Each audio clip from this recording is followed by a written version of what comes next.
नमस्कार दोस्तों।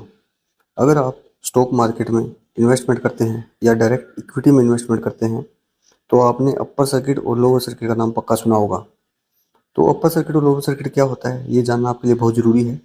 ये एक्चुअली एक मैकेनिज़्म है जो जो मार्केट रेगुलेटर्स हैं अलग अलग, जैसे कि सेबी या फिर स्टॉक एक्सचेंज, इनके द्वारा एक मैकेनिज़्म इंट्रोड्यूस किया गया है ताकि जो प्राइस के अंदर जो सडन एकदम से जो ऊपर या नीचे होता है प्राइस, और एकदम से बहुत ज़्यादा ऊंचा चला जाए या एकदम से बहुत ज़्यादा नीचे चला जाए, जिसको वोलेटाइल वोलेटाइल मूवमेंट भी बोलते हैं या सडन फ्लक्चुएशन भी बोलते हैं प्राइस के अंदर, जो हाईली जो फ्लक्चुएट होता है मार्केट के अंदर प्राइस स्टॉक का, उसको रोकने के लिए जो है ये सेबी ने या अलग मार्केट रेगुलेटर जो है स्टॉक एक्सचेंज, उन्होंने अपर सर्किट और लोअर सर्किट का जो कॉन्सेप्ट है वो मार्केट में लेके आए हैं। इसको सर्किट फिल्टर भी बोला जाता है। फिल्टर इसलिए क्योंकि ये जो एक्सट्रीम प्राइस फ्लक्चुएशन होता है स्टॉक के अंदर उसको फिल्टर करता है, इसलिए इसको सर्किट फिल्टर भी बोलते हैं। और इसको हम एक प्राइस बैंड की तरह भी देख सकते हैं। अब जब बैंड है इसका मतलब इसका दो बैंड होंगे, एक अपर बैंड और एक लोअर बैंड। जो अपर बैंड होता है जिसके ऊपर प्राइस स्टॉक का नहीं जा सकता एक पर्टिकुलर ट्रेडिंग सेशन में, उसको अपर सर्किट बोलते हैं। और जो लोअर बैंड होगा उसका, जिसके प्राइस स्टॉक का नीचे नहीं जा सकता उस पर्टिकुलर ट्रेडिंग सेशन में, उसको लोअर सर्किट बोला जाता है। लेकिन अपर सर्किट और लोअर सर्किट क्यों लगता है स्टॉक के अंदर, ये भी आपको जानना बहुत ज़रूरी है। क्योंकि शॉर्ट टर्म के अंदर अगर हम बात करें किसी भी स्टॉक के प्राइस की, तो शॉर्ट टर्म जो स्टॉक का प्राइस है वो सिर्फ उसके डिमांड और सप्लाई पर ही डिपेंड नहीं करता है मार्केट में। उसके अलावा बहुत सारी चीज़ें होती हैं जिसके ऊपर स्टॉक का प्राइस डिपेंड करता है, जैसे कि मार्केट में क्या न्यूज़ चल रही है या मार्केट का क्या सेंटीमेंट है।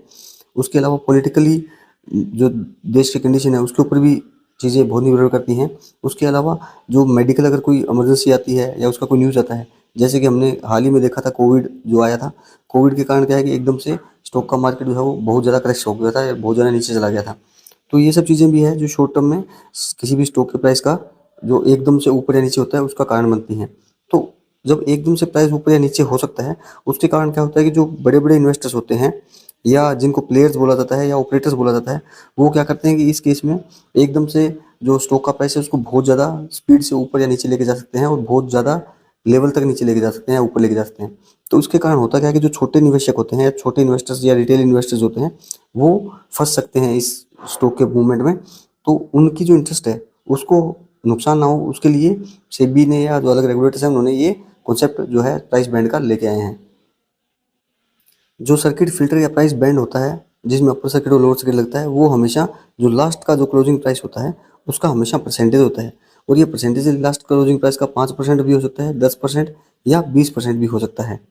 और ये डिपेंड करता है कि कितना होगा, और ये अलग अलग स्टॉक का अलग अलग होगा। किसी स्टॉक का 5% भी हो सकता है, किसी स्टॉक का 20% भी हो सकता है।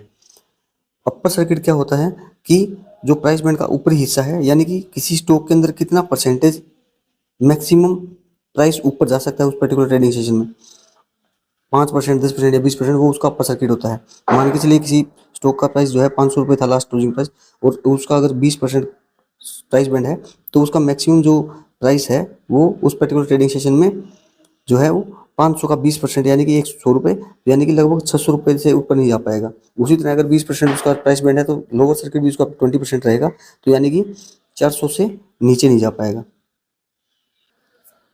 जब भी कोई स्टॉक जो है अपने पर्टिकुलर ट्रेडिंग सेशन में अपर सर्किट या लोअर सर्किट को हिट कर देता है, तो उसमें उस पर्टिकुलर ट्रेडिंग सेशन के लिए जो ट्रेडिंग है यानी बाइंग और सेलिंग जो है वो दोनों टेम्परेली सस्पेंड कर दी जाती है। यहाँ सबसे इंपॉर्टेंट चीज़ जो जानने वाली है कि इंट्राडे जो ट्रेडिंग होती है, इंट्राडे ट्रेडिंग यानी कि जिसमें at the end of the day आपको स्क्वायर ऑफ करना है ये पोजीशन को। आपने सुबह अगर कोई स्टॉक लिया तो शाम को आपको ऑटोमेटिकली वो बिक जाएगा।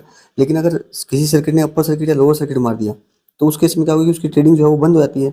तो जब ट्रेडिंग बंद हो जाती है तो जो इंट्राडे का जो भी पोजीशन रहेगा किसी भी ट्रेडर का, वो ऑटोमेटिकली डिलीवरी में कन्वर्ट हो जाएगा। उसको आप सेल ऑफ नहीं कर पाओगे क्योंकि ट्रेडिंग जो है उसकी बंद हो गई, तो उसके कारण क्या, वो ऑटोमेटिकली डिलीवरी में कन्वर्ट हो जाएगा। ये जानना आपको बहुत ज़रूरी है।